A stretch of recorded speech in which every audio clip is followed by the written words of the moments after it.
MIT technology review Pakistan के news studio में खुशामदीद। मैं हूं आपका मेज़बान GM Shah. News round up का आगाज़ करते हैं। बुलेटिन के आगाज़ में आपको बताते हैं कि सिंध हुकूमत ने इंफॉर्मेशन टेक्नोलॉजी की तरक्की के लिए एक बड़ा कदम उठाया है, जिसके तहत इंटरनेट सर्विसेज पर टैक्स का खात्मा कर दिया गया है।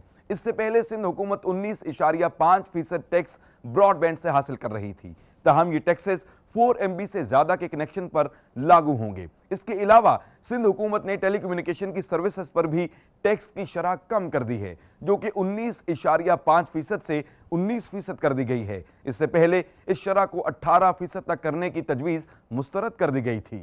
और नाजरीन, आपको बताते हैं कि अब हाथ की कपकपाहट में मुब्तला अफराद आसानी से खाना खा सकेंगे। माहिरीन ने एक ऐसा चम्मच बनाया है जिसके इस्तेमाल से हाथ की लर्जिश को 70% तक कम किया जा सकेगा। ये चम्मच एक हैंडल से मुंसलिक है, जिसके अंदर लगे हुए सेंसर्स हाथ की हरकत को नोट करते हुए अज खुद चम्मच को मतवाजन करते हैं। ये चम्मच बैटरी से चलता है, जिसको एक दफा रिचार्ज करने से ये कई दिनों तक चल सकता है। ये चम्मच 3 मुख्तलिफ इकसाम में दस्तयाब हैं, जिसमें कांटा, सूप और रोजमर्रा के इस्तेमाल का चम्मच शामिल है। इस चम्मच को लिफ्टवेयर का नाम दिया गया है, जिसकी कीमत तकरीबन 20,000 रुपए है। और नाजरीन, बुलेटिन के आखिर में बताते हैं कि अब मुजस्मा साजी के लिए मुश्किल किस्म के औजार और मशीनरी की जरूरत नहीं पड़ेगी।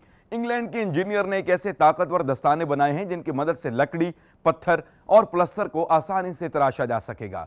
इन दस्तानों के साथ 3 पैड्स मुंसलिक किए गए हैं, जो कि अंगूठे, शहादत और दरमियानी उंगली से मुंसलिक हैं। ये तीनों पैड्स एक छोटी सी मोटर की मदद से मुखालिफ समत में हरकत करते हुए मटेरियल को तराशते हैं। इसके अलावा ये मोटर इन्हीं पैड्स की हरकत को आहिस्ता और तेज करने में भी मदद देती है। इन पैड्स को तब्दील किया जा सकता है, यानी मटेरियल के हिसाब से पैड्स का इंतखाब किया जाता है। इन दस्तानों के मोजिद का कहना है कि इन दस्तानों की मदद से मुश्किल तरीन डिजाइन को भी आसानी से तराशा जा सकता है। इसके साथ ही MIT टेक्नोलॉजी रिव्यू पाकिस्तान के न्यूज़ स्टूडियो से अपने मेज़बान GM शाह को इजाज़त दीजिए। अल्लाह निगहबान।